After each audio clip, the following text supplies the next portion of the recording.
Welcome to What's Important to You, the podcast where we explore purpose, passion, and the moments that truly matter. I'm James Dean, and each week I sit down with inspiring guests to uncover what drives them, inspires them, and what's important to them. Today's conversation is a powerful one for anyone building something from scratch, navigating uncertainty, or questioning what success really looks like. My guest has spent over 3 decades working on both sides of the startup world, with founders and with investors, and has seen firsthand what makes businesses grow, stall, and fail.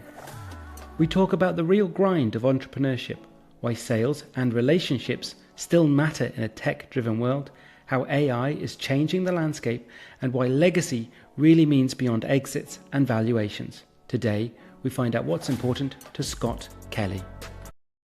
Hi, Scott. Thank you so much for joining me today. Thanks for having me. Appreciate it. Yeah, really looking forward to this conversation. So we're going to kick straight off with the first question, Scott, which is what's important to you? What's important to me is helping new entrepreneurs be successful. Help them raise money if they need to raise money, build their team if they need to build their team, help them scale and go to market, and help them become successful and overcome the odds of being an entrepreneur. Yeah, I love that. And I'm interested, you're in the position now where you're trying to help new entrepreneurs. Is that something that you started yourself as an entrepreneur? Well, I've been on both sides of the deal, so to speak, for 35 years. Okay. I started on the floor of the New York Stock Exchange in the early 80s, in the mid 80s to early 90s. I was an investment banker taking technologies companies public on the stock exchange here in the US.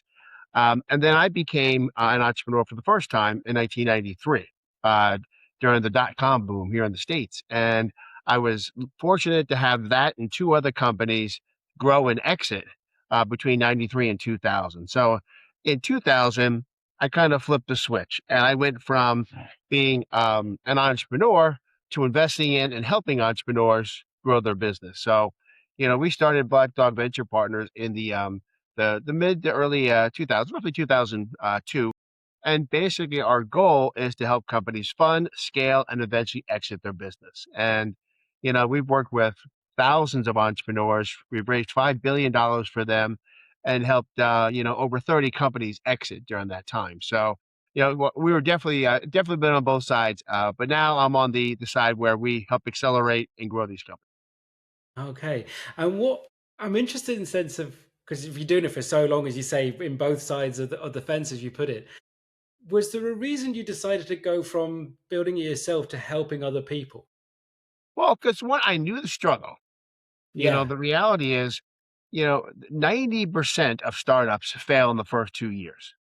And Mm. even 75% of companies that raise venture capital funding fail. So there had to be a better way and they had to have better resources. And that's really, running a startup and being an entrepreneur is just a grind. It's hours and hours of work. It's weekends, it's nights, it's doing the things that you don't want to do to accomplish the things that most people can't. And Mm. so from my standpoint, it's the thing that keeps me awake and keeps me going every single day. I tell people I've unsuccessfully retired twice because I love helping companies grow and building and working with entrepreneurs. Yeah. And I'm also interested because you've been doing it for so long. Is it always in the same industry you've helped entrepreneurs, or is it various different industries? It's primarily technology. We do a lot of work with software, cybersecurity companies, fintech. We work with some consumer product and consumer brands also. It changes over time. And obviously, over the course of the last couple of years, AI has really Mm. taken hold. So we are spending more time working with AI centric entrepreneurs, although AI is finding its way into everything. Mm. Yeah. And so then, if it is there, then because I'm always interested with anyone who's in this space, and you've been doing it for so long, are the fundamentals the same despite it being 30 years in the game? Or is it that sort of thing of that sort of hard work effort, or is there some things that makes the successful ones versus the not successful ones?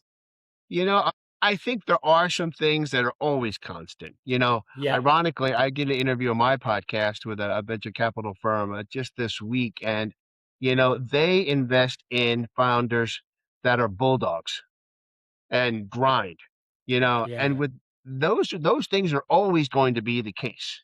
Mm. It's not always the smartest person in the room. Mm. It's not as Yep. always the best technology.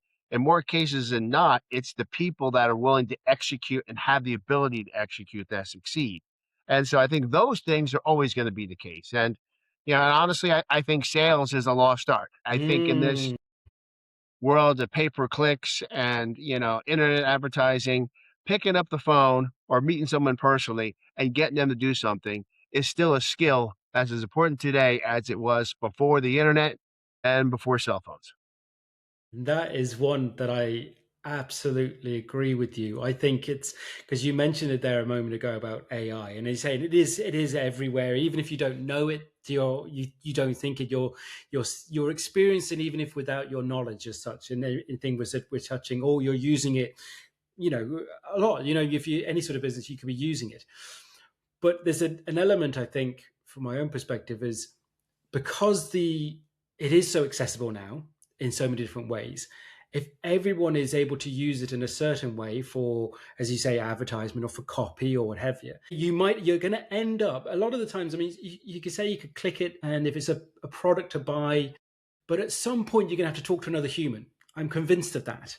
And if you've never had even not necessarily the sales part of it, but customer service, not even customers, just being able to talk to someone and actually have a conversation. It's such a skill.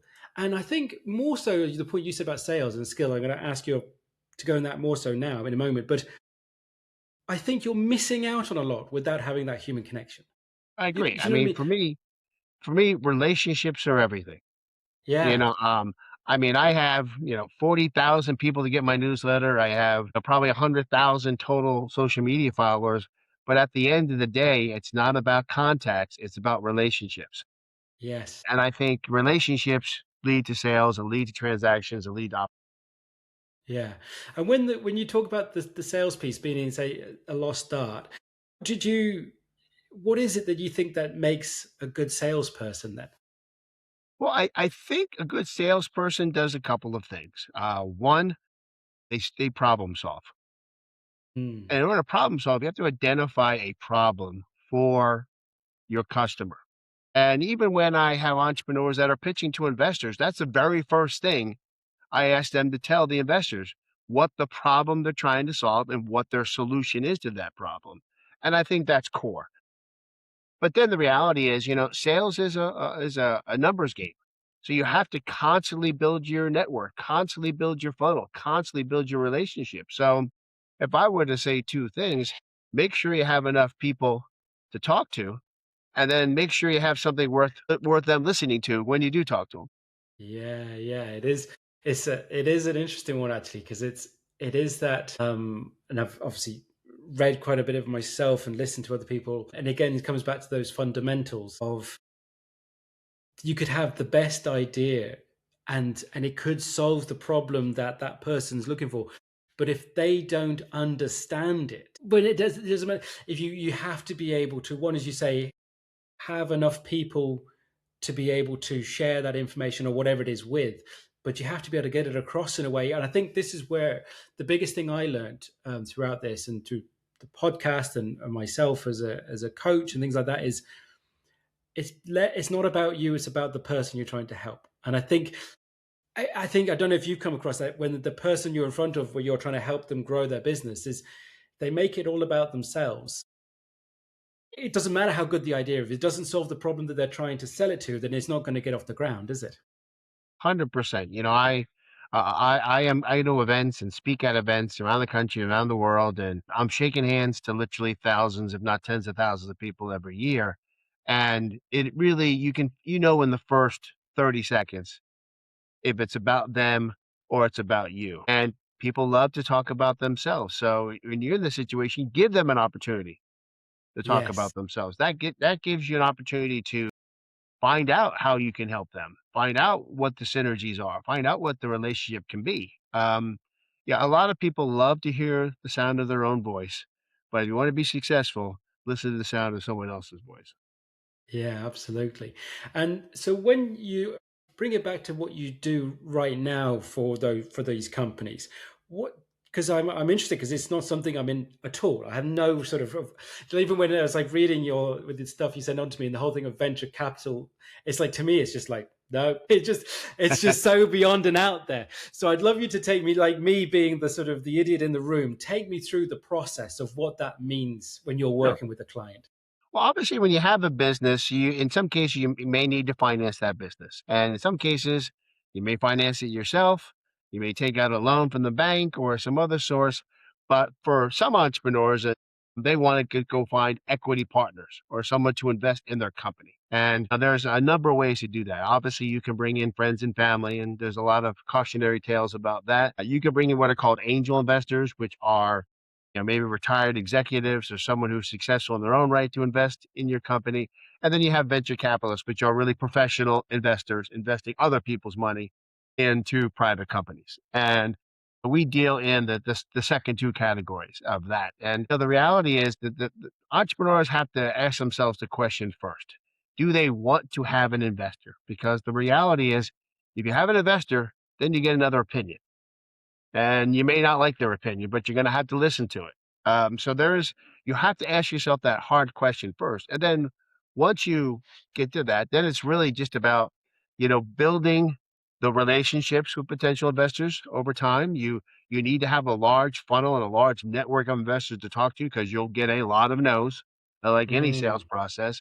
And then you need to be prepared to talk to an investor. You have to put together what's called your pitch deck, your due diligence items. You have to be able to present your company, to these investors because it's a process. And so what we do is we work with these entrepreneurs to prepare their pitch deck and their due diligence materials, coach them, and give them mm, opportunities to practice their pitch. We actually host our BC Fast Pitch events where they actually pitch live to investors, both in person and online. And then we work with them to help them find and qualify the ideal investors. And then we work with them to put together those investor introductions and help them be successful in their fundraising. And then we also obviously try to help them grow their business and generate revenue because in more cases, selling something is the best way to raise capital.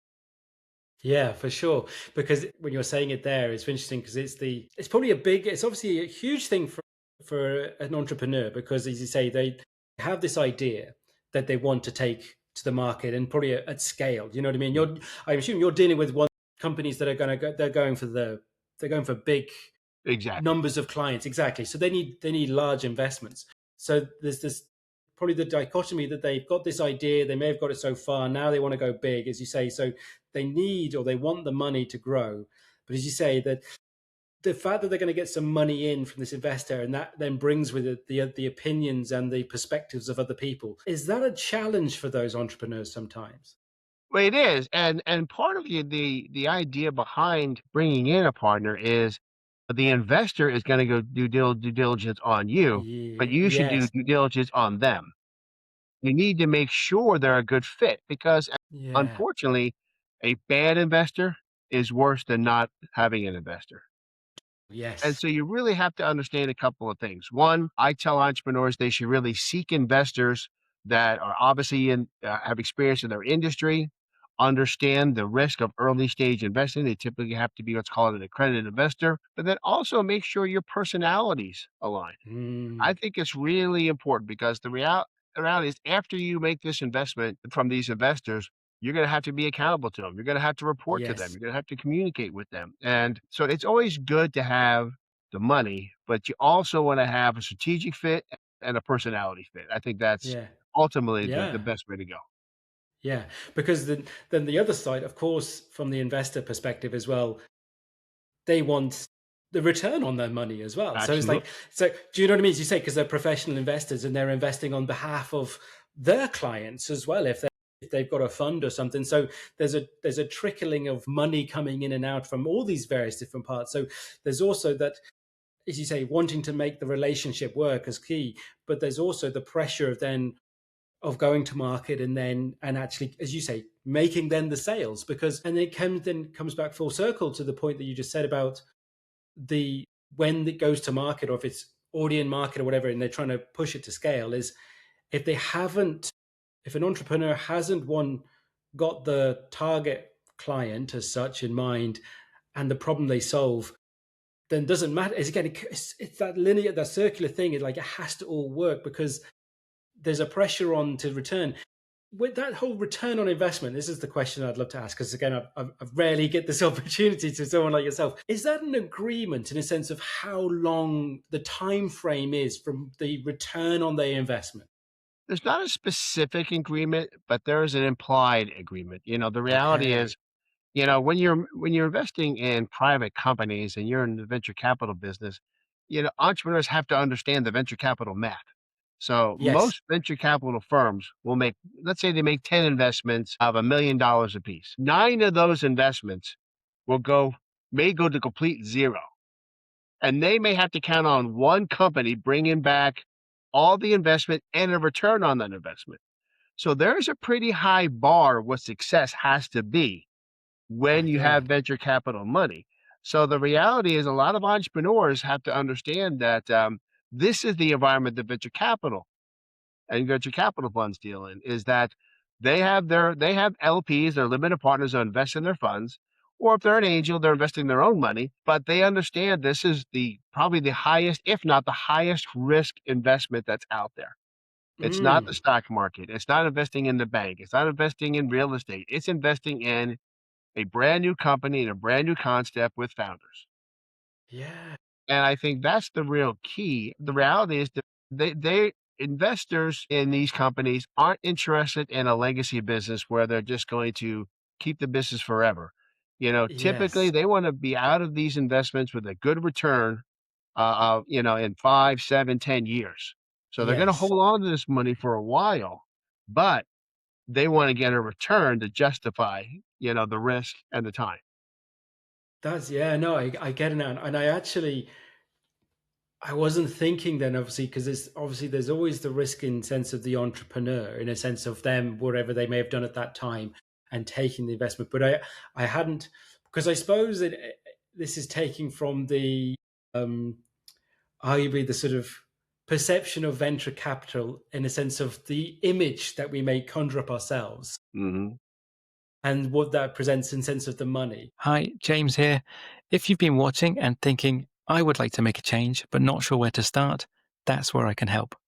My 12-week coaching program will enable you to reconnect with what matters most and move forward with clarity and confidence. If that sounds like you, head over to jamesdeancoach.com. Now let's get back to the episode. That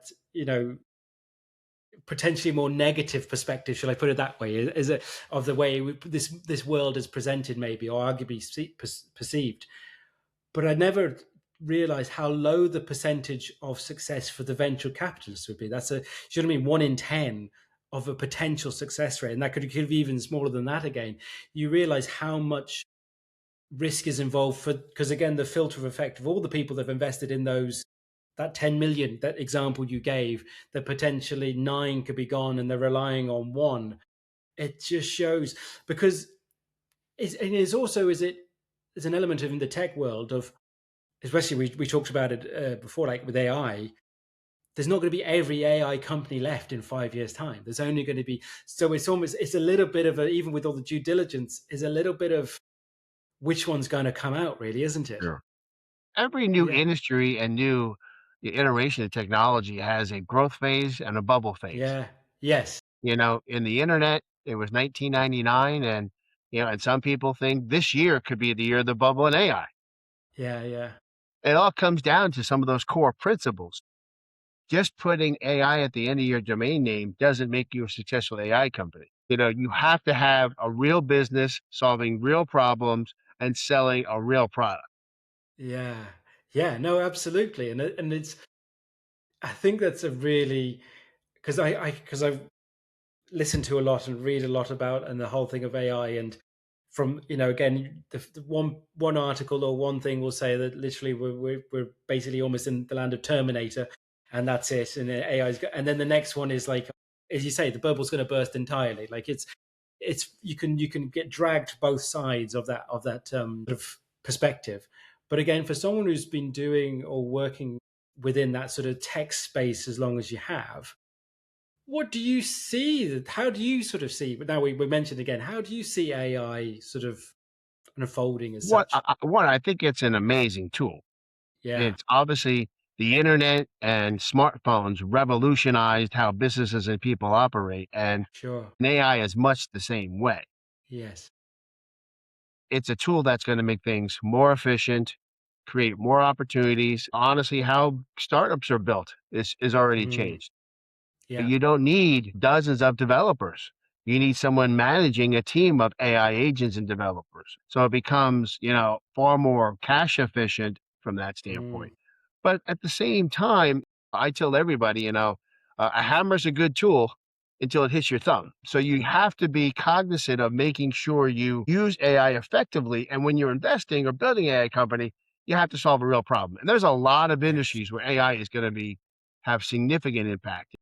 It'll have yeah, significant impact in healthcare, in construction, in a number of industries that, really need technology and really need innovation. But so it's already changing how we operate in the world. I was actually at there's a conference in Las Vegas called the Consumer Electronics Show. It's one of the largest tech conferences here in the States. There was over 100,000 people, and all you saw was AI and robots.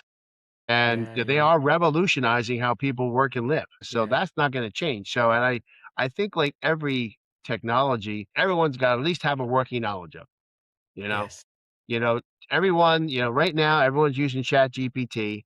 It doesn't really know much about more about AI than that. But the same was true with the internet, with yeah, websites. The yeah, same was true with smartphones.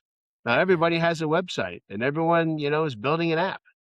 yes. And everyone's using their phone to market their business or communicate with people. So I think it's another revolutionary technology that people should take advantage of, and people are. Yeah, and I think, and thanks for that perspective again, because I think again though it comes back to a couple of points you pick up on there is, and I agree with you that it's a massive, useful tool and is changing so much, even for myself as an individual and in what I do.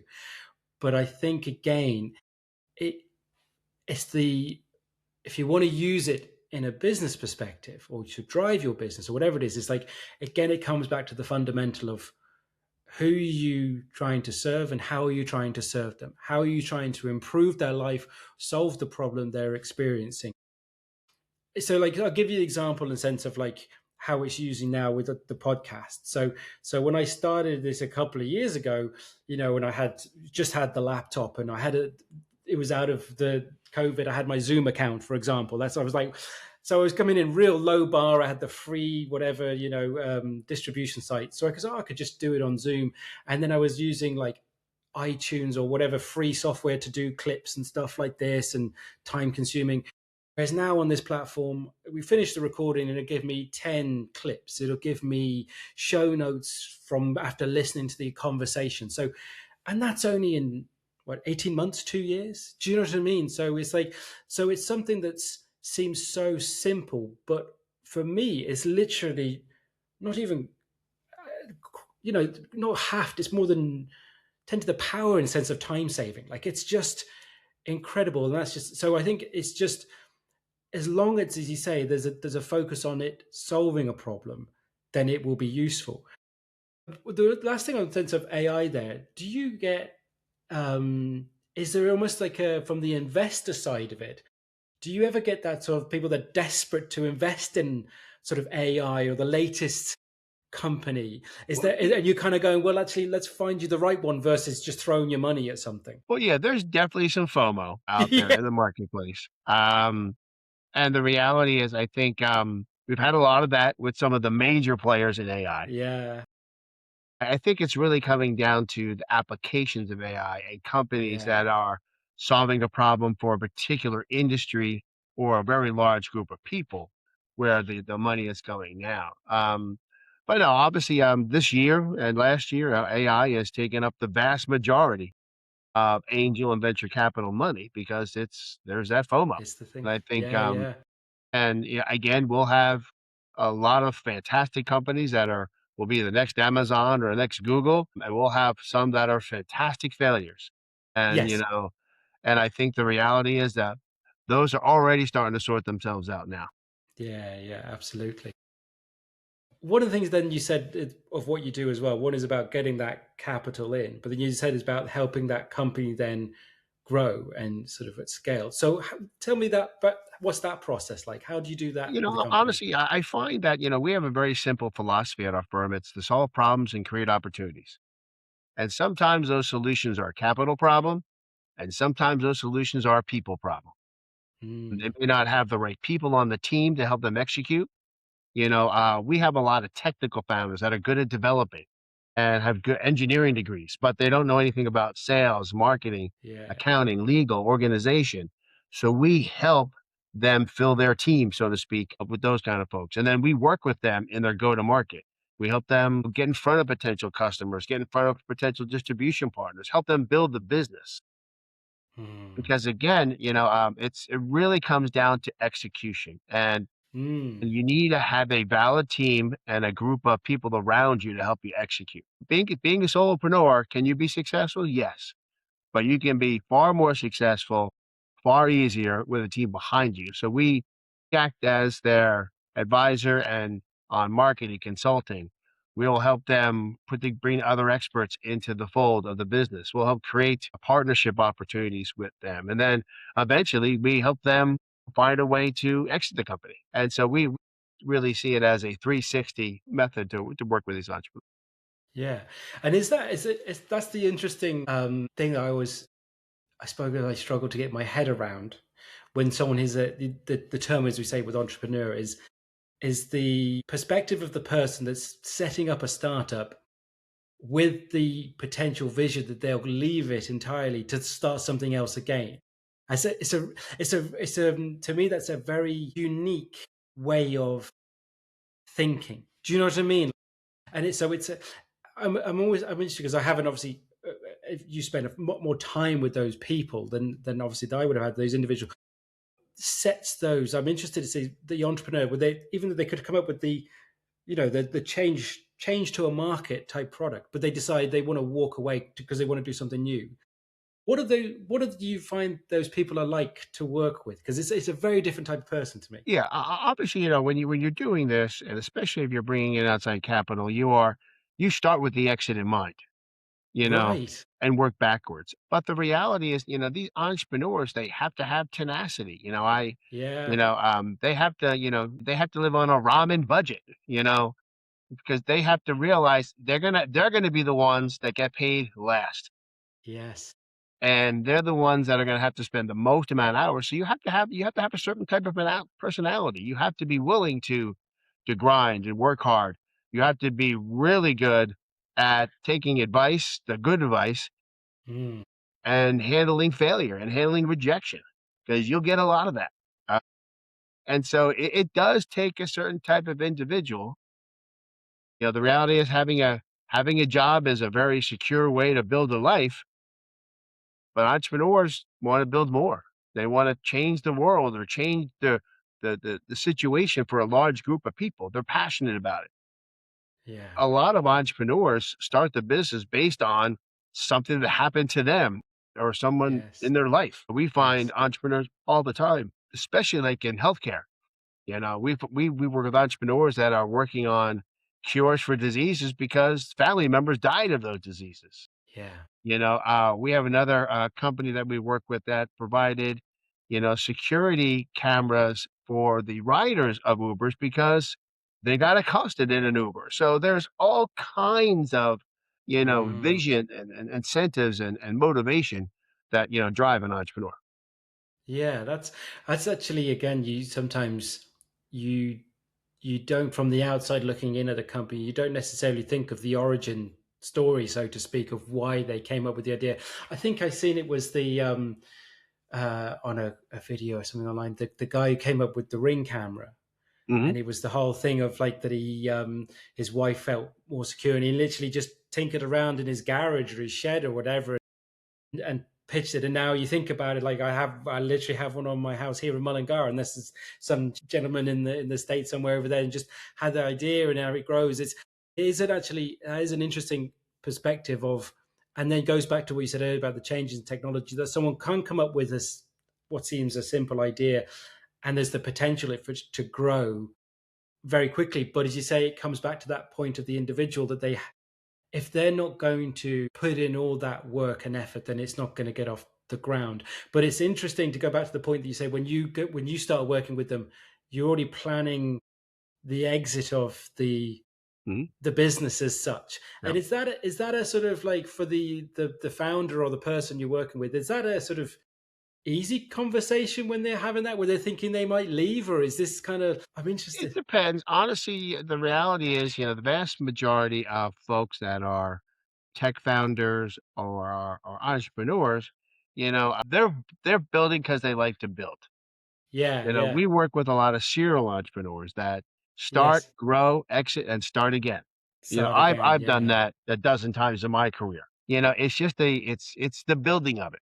yes, And I yes, think they're really motivated by that. It's like, you're like an artist. yes, You're painting something and then you have the creation, then you bring it to the gallery and let someone else love it.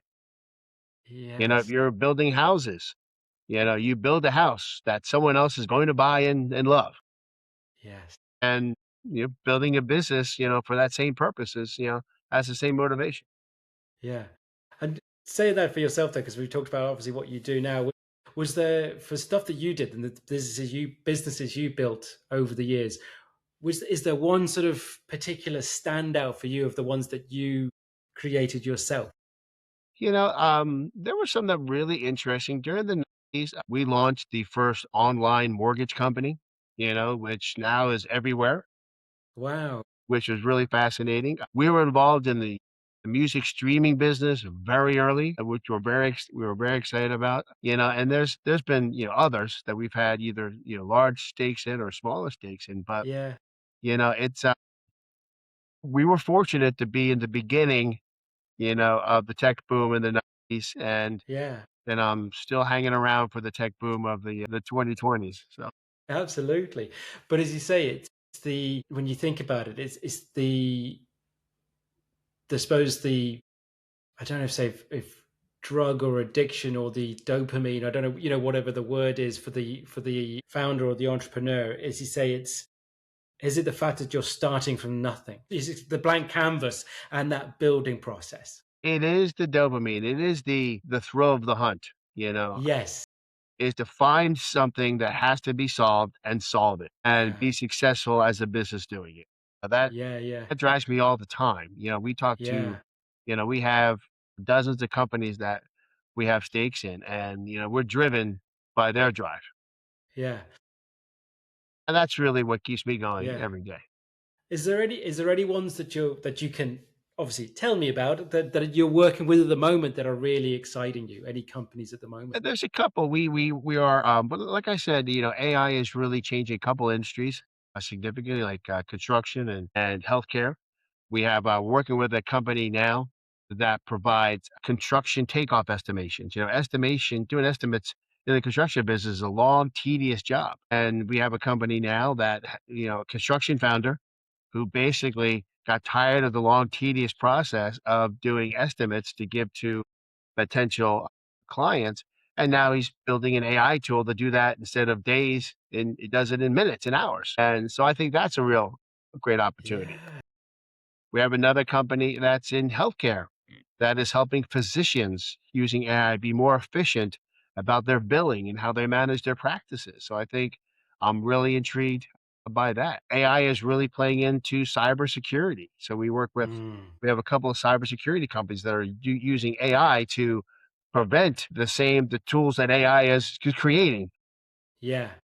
Now you have deep fakes and you have AI Yeah. finding other ways to infiltrate people's, lives and computers. And we have companies now that are using AI to fight back and prevent that. So there's, there, Yeah. so so we're really excited about the Yeah. companies that are working in construction, that are working in Yeah. health tech, and working in cybersecurity and Yeah. in those The industries. one that, yeah, I know that the construction one is really actually quite interesting because, and I think this is where I think the any technology that comes along with, we're obviously talking about AI at the moment, but it's the thinking and the application to any or potential industry. So I love the example that the company you're working with that construction and the estimates, because I appreciate there's some genuine fear about jobs being lost to technology, but that is over the years. That's, as you know, soon as the car came in, if you had a stables, you know what I mean, your horses were gone, you know what I mean. So it always it happens, and I think there's a bit more potential management of that process can help. But if you think of the jobs that people hate almost, so as you say, that guy or that lady in that firm that's literally trawling through all of this, if it's like I'm assuming a construction for, like, they're not building one house, they're building houses or buildings, they're building massive projects. So if you're having to deal with like a million or multi-million dollar building project, the data that you must have to go through and the sourcing you'd have to go through would be, for that person, it's like, well, they're getting paid, but are they getting any sort of real sort of fulfillment or joy? You know what I mean? Is it a job that we don't Well, it all necessarily comes down, need? in this particular case, it comes down to being more efficient with your time so you can Yeah, service more clients. Because 100%. nobody wants to do the dirty work or the grunt work. And if Yeah, you can use technology to avoid doing that or reduce that time, gives you more time to spend with clients, customers, more yeah, opportunities to close more business and generate more money.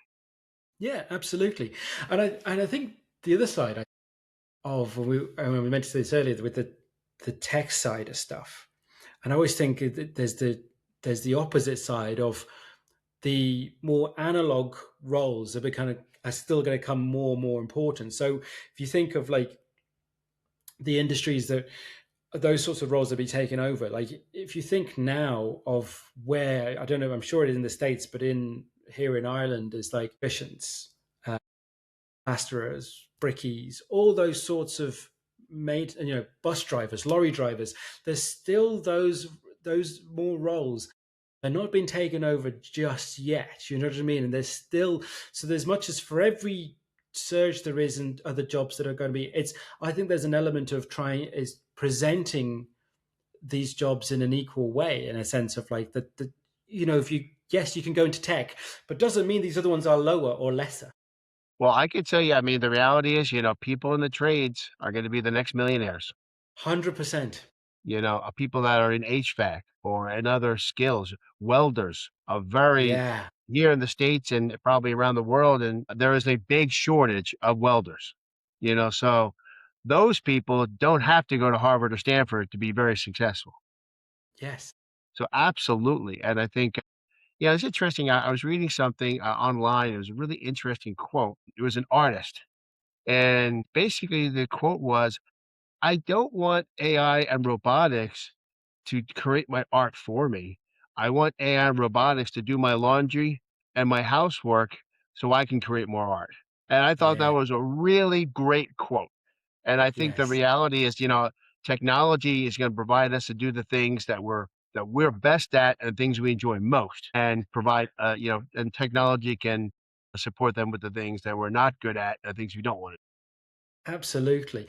100%. I agree. And it's that, again, it goes, I even just go back to the sort of stuff that myself, and it's like the stuff that you say, the stuff that you don't want to have to do, that is just taking so much of your time, that you're kind of going, when previously you might have to, like, if I wanted to create, say, like a design an image or something like that, I might have to employ a designer or something if I can't think of that conceptually, whatever. It's like, and that, even if you're an individual or a solopreneur, it's like literally every penny counts sometimes, and you're paying Mhm. whatever. It's like, well, you can get something that's very much usable and workable for nothing, so there's as much as you could say it's hurting in one space, it's there's benefits in other. And but if it can remove those tasks or those jobs or things that enables, I think that's the point that you've made a few times, is just because we're taking it away from one area doesn't mean that we can't use that time and energy for something else.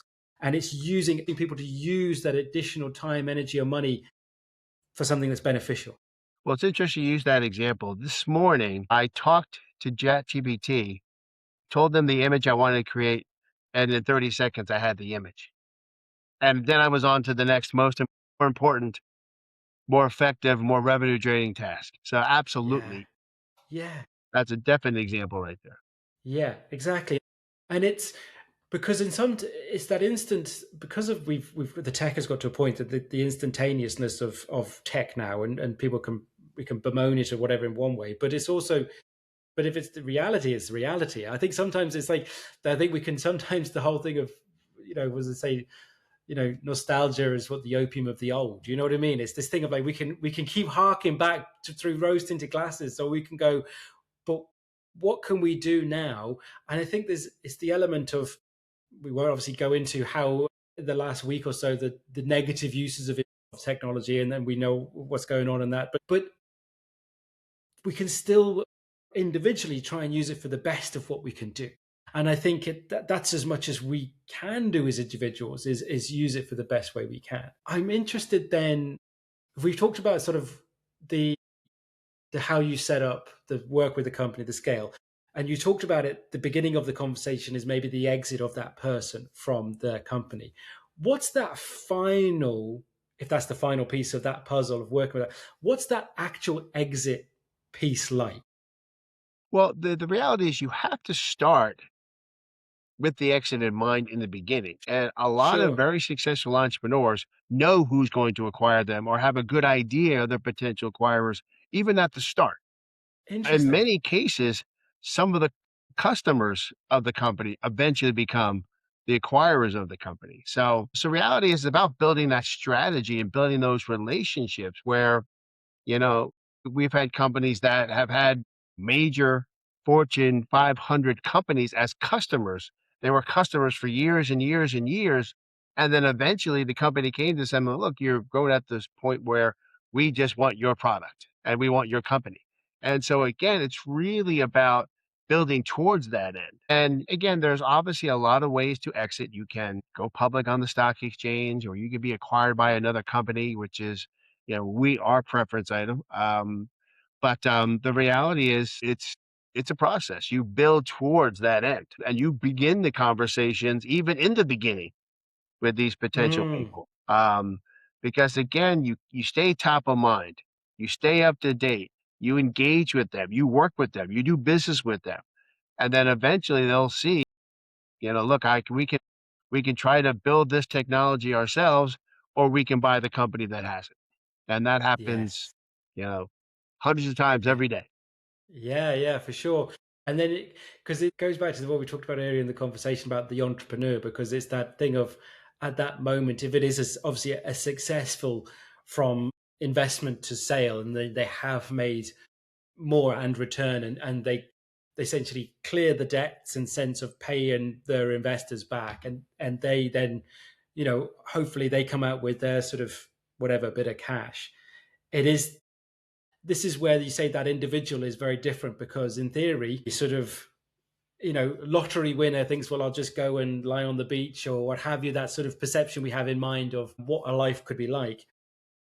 It's not this is a part of it, but it's not the thing. The sale shows that it was a success, but it's really about, okay, well, what else could I do? You know what I mean? That's the interesting thing, to go back in again. Yeah, I think success takes a lot of forms. I think Yeah. in my world, raising money, people see as success. Growing a Mm, profitable business is seen as success. Having an exit is success. But the reality is, I think entrepreneurs have to really think about their quality of life, not just the quantity of their life. So mm, success can take many forms that have nothing to do with business or money. yeah. I take great pride in the two wonderful boys I've raised, and Yeah. I take pride in, the life and the relationships I've built, the fact that I can travel and do the things I want to do, and the experience I've had. So I think entrepreneurs have to really look at the totality of Yeah. what success is in their lives.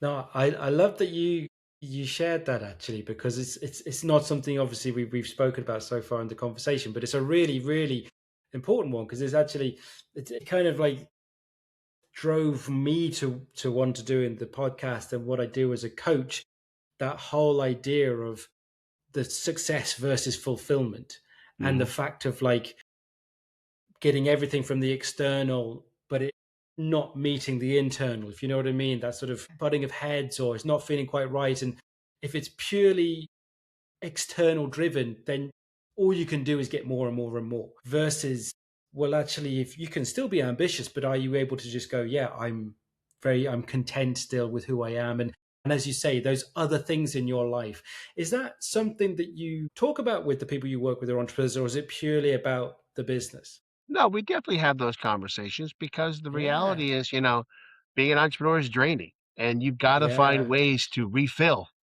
your cup. Yeah.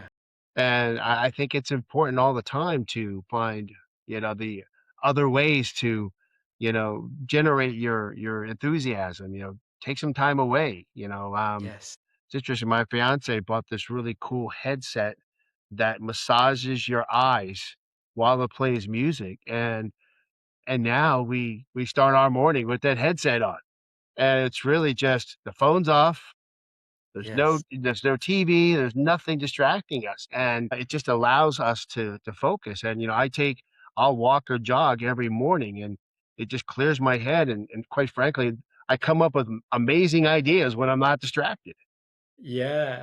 and so I think it's really important for entrepreneurs because of the grind that it is, they take an opportunity to jump off the treadmill, jump off the Yeah. hamster wheel, and remember Yeah. why they're doing what they're doing. Yeah, absolutely. No, absolutely. I think it's that thing of, I think as they say, why so many people come up with their ideas in the shower, or they come up with something on a walk, because it's that moment of when you're, as you say, the focus is just what you're doing.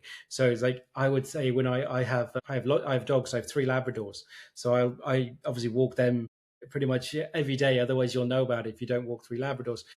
So, but it's like, it's a time where it's like, because if I can walk them on my own with the three whatever, the bungee leads or whatever, but you have to be also concentrating trying to walk three dogs on your own type thing. So it's a moment where all you're doing is walking, but it's in those moments and in that walk where you kind of go, you can almost solve the thing that you were, if you're sat in front of the laptop, you kind of, I can't get this right. Like, so it's when you have that moment where you're almost not thinking about it, is when the time when it can actually come up or clear, I think. So yeah, I think it's hugely important, and I'm glad you shared that and you do that, because I think anyone, if they're people who are listening or watching to this who are looking to get into any sort of business, small or large, it's as important as obviously it is as doing the work and getting it out there.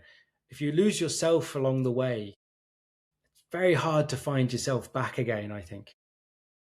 Yeah. Agreed, 100%. Scott, I have a few questions I ask everyone who comes on the show. You've already shared one quote that you saw there earlier, that you saw the other day, but are there any other quotes or phrases that are important to you? Wow. I have to think about that.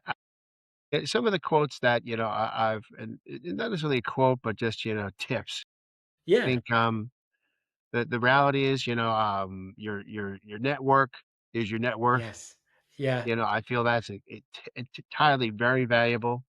Yes. I think the reality is, it's not really a business quote, but, a good friend of mine, when I was starting out my business, he always used to say, "No matter where you go, there you are." And that Yeah. was a quote that always stuck with me because it tells you, okay, you may be on a journey, but don't forget what point you are in the journey. Yes. And so that was a quote that always, it's not necessarily a business quote per se, but it's always something No. that always meant something to me. Yeah, no, I love that. And the two of them, actually, because you said it earlier there, in the sense of the network is the net worth, because it's a huge one that I've heard many times, because it is as opposed to trying to, sometimes we can, and I did this early in my sort of, we call it solopreneur career, is like, you're thinking you're looking for a unicorn. You know what I mean? Versus, well, actually, what if you just built a field and just had as many in there, versus trying to find the one, try and sell to one, but create the network, build it up, conversations, whatever it is. But it's like, but because if you're just trying to only look for that perfect thing, it's going to be harder. Well, that And brings up another quote, don't step over great, to find perfect. yes, 100%, absolutely. And no, they're really valuable. And the one you said there is like, wherever you are, there. Where did you say again? There you Yeah, no are. Here matter I where am. you go, there you are. Yeah, exactly. Because again, it's that grounding thing again of like, just taking that moment to realize, you say, where you are in the journey, or where you are, literally where you are. I think it's even more where you take it literally, because I think when you just said there earlier, when you were at the conference in Vegas, with that tech conference and stuff like that, and you're surrounded by all the, the thousands of people, hundreds of thousands of people there, all these people, it's almost like in those moments to go, look where I am. I mean, it's like literally, where am I? Or if I'm in this meeting or whatever it is, or afterwards, it's like, even if it wasn't necessarily successful, look where you are at any moment, because I think there's a value in that, because you can see potentially how far you've gone as well. Love it. Who would you say have been the biggest influences in your life? I could tell you probably my very first boss was one of my major influencers. When I lived in New York, or big city, and my very first job when I graduated undergrad was working in a small town in Lafayette, Louisiana, in the Deep South. And, my boss there really understood the value of being present and having relationships.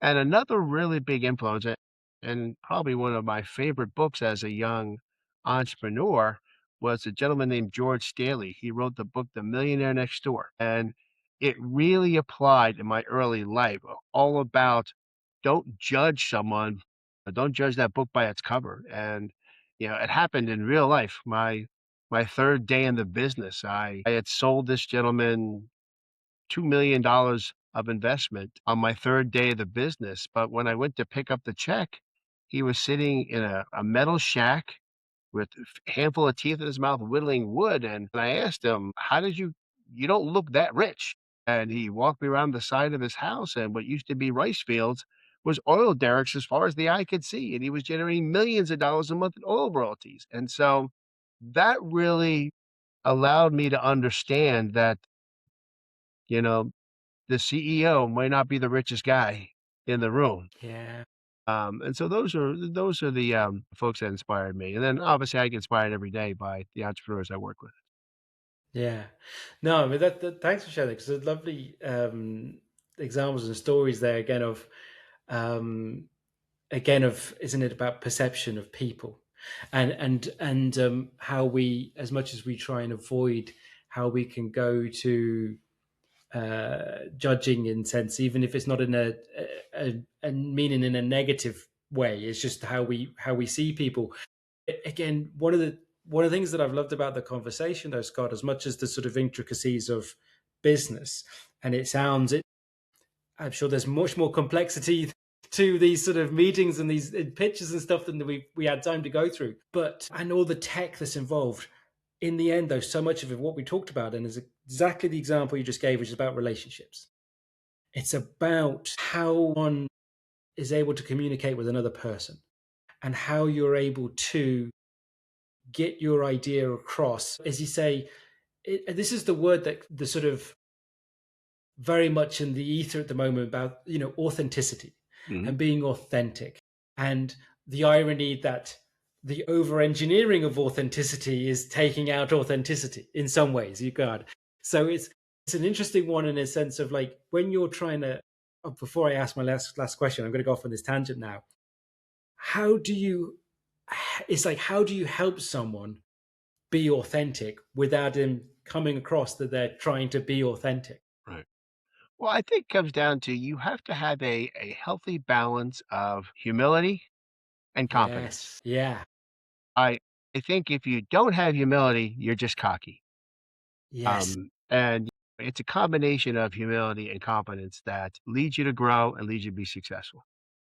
Love that. Absolutely. No, I'm so glad I went off on that little tangent there, because yeah, I mean, the humility piece is so grounding, isn't it? Because if you could say, if someone who has come up with something, an idea, or has that sort of level of, whether it be, I don't know, intelligence is the right word, or ingenuity, or invention, or that they can see something that you can't, and they could literally be sitting on the next $1 billion idea.